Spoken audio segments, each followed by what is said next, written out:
So we haven't done any Call of Duty content in quite some time now. It has to be said, and honestly, it's been disappointing, yeah, for me in terms of Call of Duty. Obviously, everything sort of went a little bit pear-shaped with coronavirus. My involvement has been minimal, and I was in touch with Activision in terms of wanting to try and get involved, but ultimately, this connection across the Atlantic is a little bit of an issue, of course, as well. But they said, they would have loved to have me on board. It was just very, very difficult to have anything going. Like, a lot of people were tweeting me offering support, saying, "Look, why aren't you involved? Why isn't Bryce involved, etc."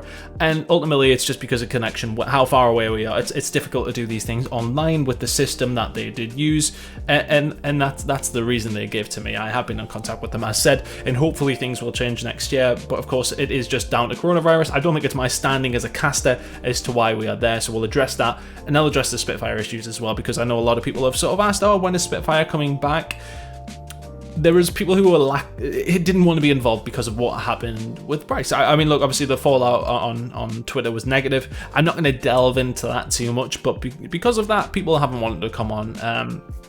It's disappointing, especially for myself, because I did want to continue the show on, but I didn't want to continue it if I couldn't get a level of guest on that we wanted consistently. Like, the last episode we had with Bryce was our best episode, and that was the level I wanted to achieve with Spitfire. We were achieving that. Something went wrong in terms of agreeing on how things went between the company and Bryce, and ultimately, this is where we are now. I'm not gonna rue it. Things happen, unfortunately, and yeah, it's disappointing. Maybe sometime in the future we may be able to regain that level that we had together, and then possibly move on. But me and Bryce are cool at the moment. Obviously, some of you would have caught us casting the Warzone Cup with LG the other day, so we're cool. But unfortunately, Spitfire can't continue with both of us. I may bring it back, as I said, in the future. I might. You'll just see. I'll just have to see. I'll just have to test the waters. But we'll get those out of the way, because the reason I'm coming back to Call of Duty content is because the off season is starting. Things are starting to kick off. And I just thought, with my lack of presence in the scene, it probably wasn't necessarily worth me even talking about in-game exactly what was happening. I just think that realistically, there was plenty of content out there about this. But we're in the off-season, as said, now, and it's something I do want to discuss some of the changes that are happening. So in tactical rap fashion, we're going to bring up Twitter and just follow through. Everyone will be like, "Oh, look, it's just like Rabs. I'm looking at it there." It's not just like Rabs, okay? It's similar, yes, but we're going to go through things that are on Twitter. They are important to go through, of course. But let's get into it. This came out the other night. Last night, I should say. And I was actually out at my family's, one of my family's house, and I just seen loads of people talking about 4v4, and I was like, "What's this?" And of course, Season 2 intel from Call of Duty League, Black Ops Cold War 4v4. Elation is what I initially felt, in all honesty. I was very, very happy to see this happen. Of course, the discussion came on the timeline about stuff that is going to happen because of that, and that is something we are going to discuss. But, I mean, look, 5v5 came back in Black Ops 4, and it was an unnecessary change. I don't think anybody in our scene at all discussed, "Oh, well, actually, I think we should go 5v5. I don't think anyone thought that it was something that needed changed. It was like trying to reinvent the wheel. Call of Duty competitive has always been 4v4. That's how everybody has always known it, and it was no need to change it. We went in line with the Treyarch game, and I want to say, "No, this is actually Treyarch's fault, if you like," because they changed their game to wholly 5v5. There was no 6v6 in publics. It was just 5v5. That was what the maps were designed for. But ultimately, the maps weren't very different to the size of maps that we'd had on previous games. And then it boiled down to the maps being too small, far too clustered, too many engagements going on. 5v5 ain't it. It just isn't it. We never had really that much of a problem with 4v4 at all. You're trying to reinvent the wheel. We never, ever should have went to 5v5, and that is ultimately the biggest problem with how this one is now going to have to break down. It never should have happened. Ever. So ultimately, you blame the reason as to why we went to 5v5 on the fallout that is going to precede it. Let's move into the negatives of the change, though, because realistically, there is negatives for everyone that is positive about it. I'm happy about it, yes, but the majority of the community are as well. But there is negatives to these changes. Let's move over firstly to the one that is the main one. It is Calista coming in here saying, "Don't get me wrong, COD is far more tactical and easier to watch than 4v4. I think 4v4 is far better than 5v5. Totally agree. They should have made this change when every player was a free agent and was building rosters like, I don't know, before this fucking year.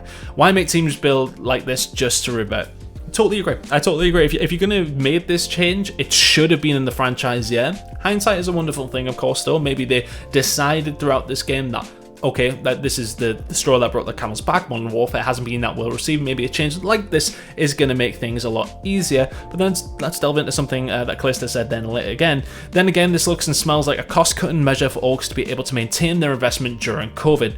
Makes total sense. It does make total sense, and that's one of my big points as to why it's a positive. It does allow these orgs to maybe recuperate something to do with coronavirus. It costs less to have 4 players, of course. It says, but not going to talk it anymore. Pretty upsetting that we can't see what this team can do next year. We'll delve into some more of Calista's tweets in terms of what he's saying and what we sort of think to do the negatives of this 5v5 change. This is really what Calista's talking about. It does leave franchises in a tough spot in that respect. Dallas are the ones who are in the toughest spot here because they obviously won champs. They were overall the best team across the whole year. From start to finish, they were always pretty much there. As soon as Shotzi remembered how to fire a gun, they were Gucci. They were completely fine. And it's hard for a team who's just come out on top of winning, because obviously they would go into the next game if it was 5v5. Nothing would change. Why would it? They had a really good year.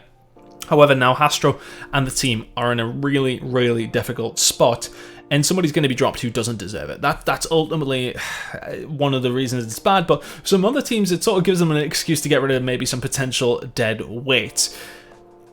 I think that will be an excuse that is probably going to be used by a lot of franchises in terms of how they are going to get rid of people as well, but realistically, I do feel for Calista, I do feel for Dallas. Another negative to this is there's less players that are going to technically be paid by the league. There was a tweet from Slasher, which we'll bring up there now as well. Sources tell ESPN Call of Duty League will not be expanding in Season 2, opting to try and sell franchise slots starting in 2022. A whole lot of players are about to be free agents. Ultimately, from the 12 teams that are there is going to be 12 players that are going to be out of a job, technically. You know, a lot of them might be moved to sub roles. We might see something change in terms of the substitute role.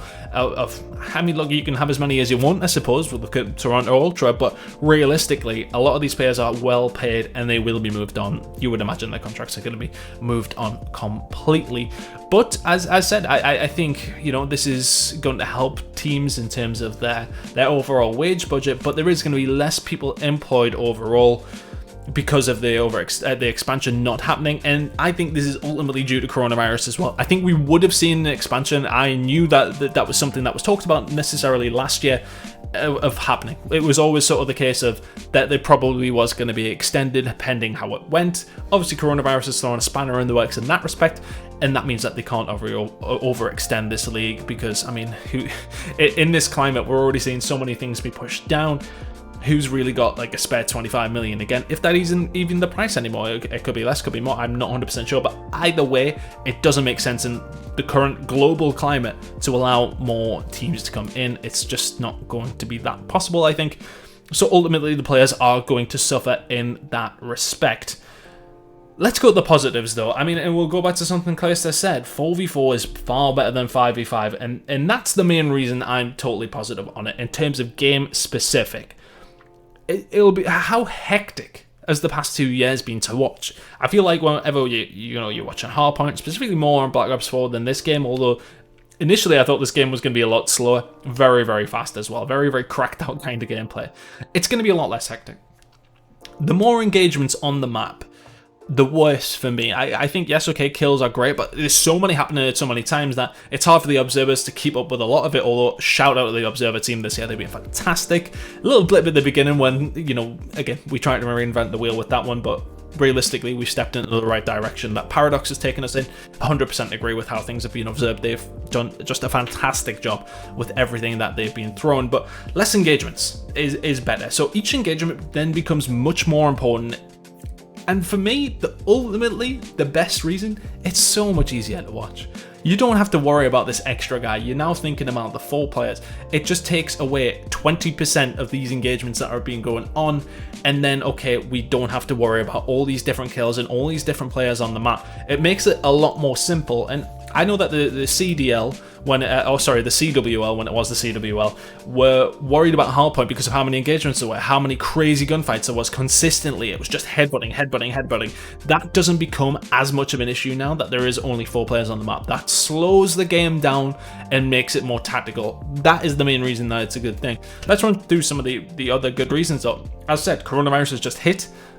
Callisto might see that as a negative in terms of how, you know, they're on about, you know, this is just because of COVID, but realistically, the world has to take a step back right now. A lot of cash that would have been there available, and it's something that makes sense. It might be a negative in a sense, but realistically, these franchises do need to sort of cut some things down. You would imagine, based on how the planet is right now, they will have to cut some things down. So that is a positive in that respect, that franchises will be able to operate a little bit more smoothly. You would imagine. That's mainly speculation, I would say. And another one that I do like is there's going to be more good players in the challenger scene. Not that there isn't already a fantastic amount of players in the challenger scene of a high level, but getting some more of these players. I mean, imagine the storylines of some people are being dropped down. Let's see how they do in the challenger scene. They might not do well, and that's maybe another testament to how good the challenger scene's been this year. Or has it come down to these players dropping in, they dominate, and just showing their mettle? It's going to be good challenger scene storylines all through the year. I mean, it might give more reason to the fact that we haven't seen much challenger coverage until coronavirus hit. It might give a reason to have more challenger coverage. Like I seen some guys tweeting, I think it was Infinity, tweeting about, you know, wanting to get some EU dedicated challenger coverage, and that would be fantastic for all that I might not be able to be involved in any of the Pro League stuff going on. I would love nothing more than to be involved in like a weekly challenger thing where you're covering the tournaments. It'll be phenomenal, and I think honestly the challenger scene in Europe this year has been fantastic at the very top end. I know a lot of people complained about, you know, the lower end, there's less people playing, but at the top end it's sort of concentrated everything, and we had some phenomenal finals. I mean, how many times did Team War come back in grand finals after going to the losers bracket? How many close grand finals have we had? It's been great. So I think more testament to that being covered will come in with these higher level players potentially dropping down, and it gives them another reason to follow these players. It's all storylines. They love storylines at Activision, so that's something else to follow. But to wrap up, the positives sort of outweigh the negatives for me. I think it's definitely the right thing to do. 5v5 should never have happened in the first place, but it happened. We now revert back to it. It's the right decision, albeit possibly at the wrong time. If you did enjoy this video, please do give it a like. I know that some of you guys have stuck around since the Spitfire days, if you like, still with that subscription, watching some of my other content, but we are trying to get involved with Call of Duty once more, and hopefully you enjoy that content. Please subscribe if you hadn't, or if you're a returning person who had unsubscribed after Spitfire sort of went south, please do resubscribe. We're going to have plenty more of this, but just with my face, not the loud one with the stupid hair. Thank you very much, guys. We'll see you for the next video.